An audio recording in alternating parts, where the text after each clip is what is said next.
Hello बच्चों, let's read this question. The question says match the items in the column 1 and those in column 2. तो यहाँ पे column 1 को column 2 के साथ मैच करना है. तो यहाँ पे column 1 में given aquatic mollusk, birds, insects और earthworm. तो हमें यहाँ पे मैच करना है with its respiratory organ. तो यहाँ पे given है moist cuticle, lungs, gills और tracheal tubes. तो ऑप्शन है यहाँ पे A match with third, B with second, C with fourth, D with first. B में given है A with second, B with third, C with fourth, D with first. C में given है A with third, B with second, C with first, D with fourth, and last given है A with third, B with first, C with fourth and D with second. तो सबसे पहले बात करें यहाँ पे की कॉन्सेप्ट की. तो जो की कॉन्सेप्ट इस क्वेश्चन में यूज किया गया है दैट इज रेस्पिरेशन. तो रेस्पिरेशन के लिए यहाँ पे बात करें तो रेस्पिरेशन क्या होता है. Basically it is defined as एक मेटाबॉलिक प्रोसेस होती है. इट्स अ मेटाबॉलिक प्रोसेस होती है जिसमें क्या होता है जो लिविंग सेल्स होते हैं ऑर्गेनिजम्स के, ये ऑब्टेन करते हैं एनर्जी, ऑब्टेन करते हैं in the form of ATP, adenosine triphosphate के फॉर्म में, by taking in oxygen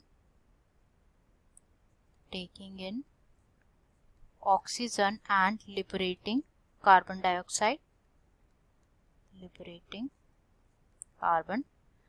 dioxide from the oxidation of complex organic substances. Oxidation होता है किसका? complex organic substances का. तो यहाँ पे अगर हम बात करें अबाउट रेस्पिरेटरी ऑर्गन्स तो मैकेनिज्म ऑफ ब्रीदिंग जो होता है वो वेरी करता है among different groups of animals, जो कि डिपेंड करते हैं mainly on their habitats and level of organisation. Which mainly depend करेगा कि वो हैबिटेट क्या है उनकी एंड उनकी लेवल ऑफ ऑर्गेनाइजेशन पे. तो यहाँ पे एक एग्जांपल अगर हम देखें तो जैसे लोअर इन्वर्टिब्रेट्स होते हैं ना, लाइक स्पंजेस हो गए, sponges, सीलेंटरेट्स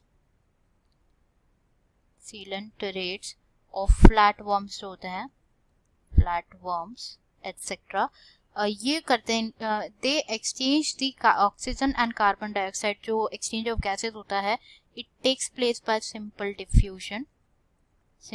diffusion over their entire body surface. उनके बॉडी सरफेस के थ्रू रेस्पिरेशन होता है. तो अब यहाँ पे जो हमें एक पूछा गया है जिन हम डिस्कस कर लेते हैं कि किसका रेस्पिरेटरी ऑर्गन क्या होता है, किसमें क्या होगा. तो सबसे फर्स्ट गिवन है यहाँ पे एक्वेटिक मॉलस्क.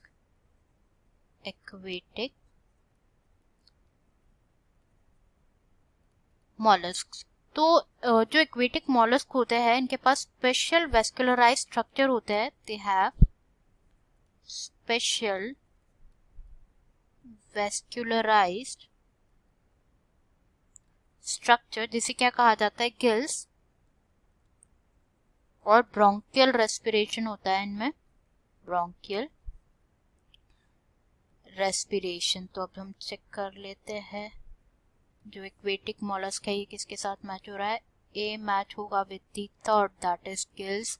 बी में गिवन है बर्ड्स के बारे में अगर हम बात करें तो birds have what for respiration, they have lungs to respire. तो जो बी है वो मैच हो जाएगा विद सेकेंड. इंसेक्ट्स जो होते हैं, insects have network of tube. Insects जो होते हैं नेटवर्क ऑफ ट्यूब होता है जिसे कहा जाता है ट्रैकियल ट्यूब्स, जो कि ट्रांसपोर्ट करता है एटमॉस्फेरिक एयर को विद इन दी बॉडी. तो यहाँ पे जो इंसेक्ट्स है वो मैच हो जाएगा विद फोर्थ. एंड डी में गिवन है अर्थवर्म. तो जो अर्थवर्म्स होते हैं वो उनकी मॉइस्ट क्यूटिकल यूज करते हैं. तो डी हो जाएगा मैच फर्स्ट के साथ. अब ये देख लेते हैं किसमें गिवन है पेयर. ए थर्ड, B2, C4, D1. तो करेक्ट आंसर यहाँ पे हो जाएगा हमारा ए. यहाँ पे ए को सेकंड के साथ मैच किया हुआ इसलिए इनकरेक्ट है. ए थर्ड करेक्ट है, B2 करेक्ट है, बट सी होगा फोर्थ के साथ इसलिए इनकरेक्ट हो गया. ए थर्ड करेक्ट है बट बी होगा विद सेकंड, तो ये भी इनकरेक्ट हो गया. Answer will be option A. Answer होगा क्या, option A. I hope you understood it well. Best of luck.